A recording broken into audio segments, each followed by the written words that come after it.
Política. ¿Qué tal? Bienvenido al programa, doctor. Un gusto saludarte, Marlo, y a toda tu audiencia también. ¿Qué tal? En primer lugar, ¿cuál es su impresión de este mensaje a la nación del presidente? Hay que hacer notar primero la parafernalia, ¿no? De colocarse la banda presidencial y hacer colocar a los ministros sus respectivos fajines. Esos solamente deben exhibirse en actos oficiales que tengan que ver con ceremonias, conmemoraciones, la celebración del 28 de julio. Pero llama la atención porque evidentemente eso demuestra que hay todo un equipo, un aparato de inteligencia detrás de esta parafernalia. En segundo lugar, los términos obviamente en que utiliza estos agravios a la prensa y caricaturiza a los adversarios señalando que hay una confabulación entre el Ministerio Público, medios de comunicación, operadores políticos, etcétera, etcétera, que buscarían mermarlo, ¿no? En fin, es una nueva expresión de victimización que ya diferentes analistas han señalado que es el estilo del presidente Castillo, sin, como tú bien también lo has subrayado, Marlo, ninguna autocrítica, ninguna referencia que desmorone las ninguna contundentes que tienen que ser validadas por el Poder Judicial que pesan contra él, ¿no? Precisamente el presidente además hablaba de que se había direccionado un daño psicológico contra él y su familia. Sin embargo, no habló nada de, por ejemplo, cuando desaparecieron las imágenes de las cámaras de seguridad de Palacio de Gobierno, de las reuniones prácticamente clandestinas, porque no había un registro de las reuniones en la casa de Zarratea en Breña, tampoco de la situación de sus sobrinos que están prófugos, del exministro de Transportes y Comunicaciones, Juan Silva, también General Alvarado, que hace poco fue censurado. Además, no hubo nada de eso en este mensaje. Lo que sí hubo fue una denuncia de que hay un nuevo intento de golpe de Estado. Esto en relación a la denuncia constitucional presentada por Patricia Benavides. ¿Usted considera que esto podría ser catalogado como tal, como un golpe de Estado? Obviamente es un disparate que no tiene ningún sustento, pero es un enunciado que de tanto repetirlo, muchas personas lo pueden asumir. En Brasil, a propósito de la caída del señor Lula da Silva, que está próximo a ser nuevamente a lo mejor elegido, y cuando Dilma Rousseff estaba de presidenta, se hablaba exactamente lo mismo. Ahora, en relación a los juicios que tiene la casi probada, también corrupta vicepresidenta de Argentina, Cristina Fernández de Kirchner, se dice exactamente lo mismo. Entonces, en boca de la izquierda latinoamericana está este enunciado que habla de golpe de Estado distinto, diferente, que ya no interviene la Fuerza Armada, sino fuerzas oscuras, fácticas, poderes económicos, intereses políticos detrás de ello. Pero, como tú bien has reseñado, hay muchísimas cosas que el presidente ha debido responder directamente o desbaratar directamente, y no lo ha hecho, y solamente lo encierra en el concepto de que son imputaciones falsas, que se obliga a los colaboradores eficaces a hablar en contra de él y su familia, y yo creo que no resiste el menor análisis, ¿no? Precisamente en esa misma línea, doctor Campos, consultarle, ¿no? Porque el gobierno de Pedro Castillo invocó a la Carta Democrática Interamericana. El día de hoy, precisamente, además, la OEA va a llevar una reunión para analizar este caso. ¿Cuáles podrían ser los posibles escenarios? ¿Qué busca con este recurso? Que además, como se sabe, la Carta Democrática Interamericana es un instrumento desde el 2001 que lo que busca es garantizar que los principios de democracia se cumplan en un país y sobre todo que no se atente con el orden interno, sobre todo. ¿Qué busca con esto el presidente Pedro Castillo? Bueno, la Carta Democrática ha sido trajinada ya desde hace mucho tiempo, no para bien, sino para mal. Se ha recordado que el año 2004, el entonces canciller y hoy operador también de Pedro Castillo en las Naciones Unidas, Manuel Rodríguez Cuadros, fue el que la activó para supuestamente defender a Alejandro Toledo de una pretendida búsqueda de desestabilización. Y ya sabemos que el presidente Alejandro Toledo, el expresidente Toledo, hoy es un prófugo de la justicia, de tal manera que las imputaciones que se le hicieron primariamente desde esa época ya tenían algún sustento. Luego Pedro Cateriano también trató de usarlo en favor de Pedro Pablo Kuczynski, e incluso la OEA envió una misión a un debate parlamentario acerca de la posible vacancia de Pedro Pablo Kuczynski. De tal manera que es un recurso que ya a mi juicio está manido, que la OEA misma no ha sabido manejar, que peor todavía con la jefatura de Luis Almagro como secretario general de esta organización bastante caduca y poco representativa del espíritu democrático interamericano, trata de más bien salvar a los amigos en una coalición de jefes de Estado que piensan lo mismo. Pero como ha dicho Juan Jiménez Mayor, que ha sido además nuestro embajador ante la OEA o jefe de la misión del Perú ante la OEA, solamente caben tres escenarios. Uno, que haya una exhortación para que las diferentes fuerzas políticas y los sectores importantes como la Iglesia puedan coadyuvar a un diálogo interno. Lo segundo es enviar, como hicieron en la época de PPK, una misión para observar. Y en tercer lugar, emitir un informe en la que adoptarían también el criterio de una exhortación para que la democracia no se vea afectada por las cosas que puedan pasar. Yo creo que más allá de eso no puede ocurrir nada, y creo que Jiménez Mayor en eso tiene razón. Justo respecto a eso hay que analizar un poco más a nivel macro, ¿verdad? Porque el presidente Pedro Castillo invoca a la Carta Democrática Interamericana para que la OEA pueda analizar este instrumento y si es que aquí en el Perú se está infringiendo la democracia. Pero, ¿quién está a cargo de la Organización de Estados Americanos? Estamos hablando de Luis Almagro, que es el secretario general, que hace poco además visitó nuestro país.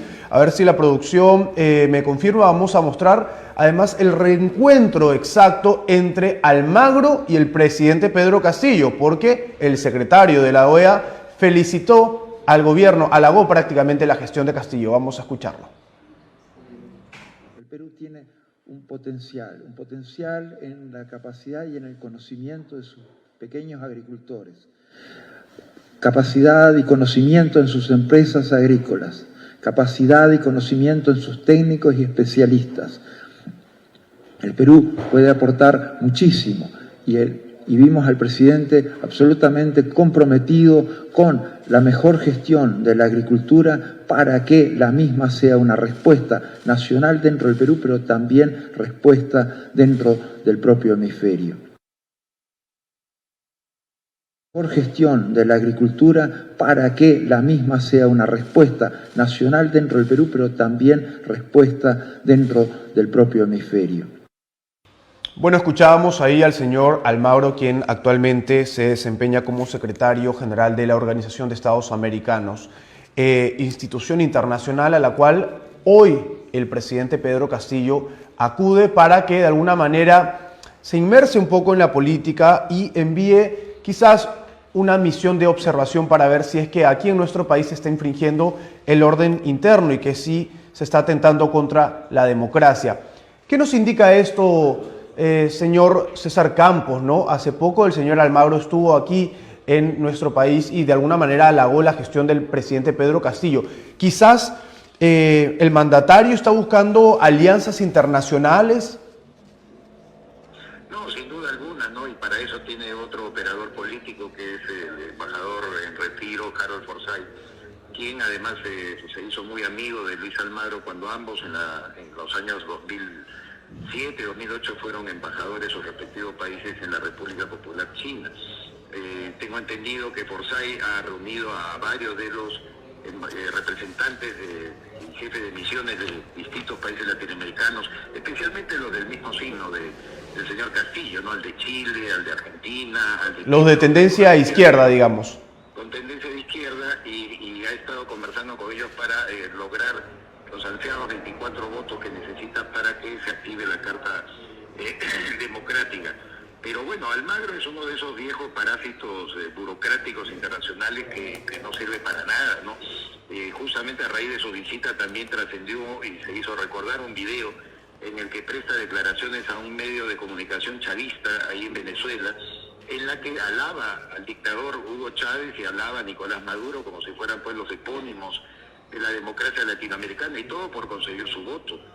Entonces, para mí Almagro no merece absolutamente ningún respeto, y gracias a Dios el pueblo peruano se dio cuenta de ello, porque esa asamblea general llevada a cabo aquí en Lima, la 52 Asamblea General de la OEA, no sirvió para nada ni nadie le dio ninguna importancia. Además que fue hecha exclusivamente para lavarle la cara al señor Pedro Castillo Terrones, porque enunciaba el tema de la discriminación, como si en el Perú nos compráramos ese concepto de que al señor Castillo se le condena por ser rural, ser campesino, ni siquiera es quechua hablante, ¿no? Porque él no ni sabe quechua en su zona, pero juegan con esa figura atávica de querer dividir a los peruanos en que hay una lucha racista entre blancos y cholos, entre capitalinos, urbanos y rurales. Eso es lo que hacía Joseph Goebbels, fue justamente el gran jefe de la propaganda nazi de Adolfo Hitler en Alemania en esos años terribles, ¿no? Porque él tenía como primer principio buscar al enemigo único. Ellos lo encontraron en los judíos y dijeron que el pueblo judío era el responsable de que Alemania hubiera perdido la guerra en la Primera Guerra Mundial el año 1919. Y eso fue lo que caló en un pueblo tan culto como Alemania. ¿Cómo no va a calar en este país que todavía tiene rezagos sin duda de racismo y todo esta victimización constante que hace el señor Castillo, de que él es odiado por ser un campesino y ser un mestizo o algo por el estilo? Claro, y sobre todo, sí, sobre todo en un mensaje como bien lo indicábamos al inicio, con cero autocrítica. No hubo nada respecto, por ejemplo, a los fuertes cuestionamientos por parte del Ministerio Público, ¿no? Porque tuvo el tiempo necesario como para quizás explicar un poco acerca de la situación de las cámaras en Palacio de Gobierno, las reuniones, o quizás también estas últimas revelaciones que mostraban al ex subsecretario presidencial Beder Camacho acudiendo a las embajadas de México y Venezuela. De eso no dijo absolutamente nada el señor Castillo. Así es, y además habló de las personas que habían traicionado su confianza. Yo recuerdo que durante toda la primera etapa en la que se descubrieron los $20,000 en la oficina, en el baño del señor Pacheco, su brazo derecho, el señor Castillo no dijo absolutamente nada, hasta insinuaba y ensayaba defensas de Bruno Pacheco. De tal manera que eso de que hay gente que ha traicionado su confianza, nadie se lo puede comprar. El presidente Castillo engaña al Perú, miente al Perú, inventa una defensa que no resiste el menor análisis. Y ahí los peruanos lo que nos falta es una organización, digamos, sólida y fuerte de la oposición, que yo tampoco la veo, porque no solamente está dispersa, sino que recurre a herramientas un poco dilatorias, y sobre todo en el Congreso de la República, para responder políticamente a esto. Yo creo que Castillo en ese terreno está ganando la partida y no veo ningún tipo de oposición realmente democrática y sólida en el Perú que pueda derribar. Justo respecto a eso quería consultarle, y ya para ir finalizando la entrevista, usted mencionaba que Castillo estaría ganando la partida directamente contra el Congreso. Hay que decir las cosas por su nombre. La fiscal de la Nación envió una denuncia constitucional contra el presidente, que ya está en la subcomisión de acusaciones constitucionales, y prácticamente lo que dijo la fiscal fue que ahora la responsabilidad la tiene el Parlamento. Un Parlamento que muchas veces no ha llegado a los votos para las mociones de vacancia que en su momento se han presentado, un Parlamento que parece no consensuar entre las bancadas y que también hay serios cuestionamientos contra los padres de la patria, denuncias incluso bastante graves y que mellan la imagen de este poder del Estado. ¿Cómo va a terminar esto? ¿Usted cree que a través de la Carta Democrática Interamericana se pueda bloquear la denuncia constitucional contra el presidente? No necesariamente, pero sí va a servir de herramienta y de pretexto para ciertos grupos parlamentarios señalar de que hay que tomar pausas en estas acusaciones y denuncias contra el presidente. Con toda la mejor intención que ha tenido la fiscal de la Nación, señora Patricia Benavides, encontrar un cauce jurídico válido, como es la denuncia, la denuncia que obligaría a la suspensión del cargo del presidente Pedro Castillo. Sin embargo, yo creo que es un camino bastante largo y esto se hace en función a que el Congreso no quiere reunir los votos o no puede reunir los votos suficientes, los 87 votos, para poder vacarlo por incapacidad moral. En todo caso, se ha escogido un camino muy largo, tedioso, y que abre nuevos debates constitucionales, como lo estamos viendo, ¿no? Hay gente que piensa que solamente al presidente se le puede juzgar durante su mandato por los 4 casos que prevé el artículo 117, mientras que otros hablan de que cabe más bien señalarlo judicialmente como uno de los más altos funcionarios, sí, aplicar otras normas como el artículo 99 o el 114. De tal manera que ahí se abre una amplia discusión y mientras tanto el 1 de enero van a juramentar los nuevos gobernadores regionales, los alcaldes, a quienes ya sabemos que el presidente está buscando subordinar a través del dinero y la dotación de capacidades que le va a dar el Poder Ejecutivo, y que esta gente va a ser su nueva base social. Yo te ruego, Marro, que tomes nota de ese anticipo que yo hago, porque sí, el presidente será mediocre personalmente, pero tiene un aparato, repito, de inteligencia, un aparato político internacional compuesto por Cuba, por Venezuela, que saben hacer las cosas, y en ese terreno yo sí creo que él está ganando la partida.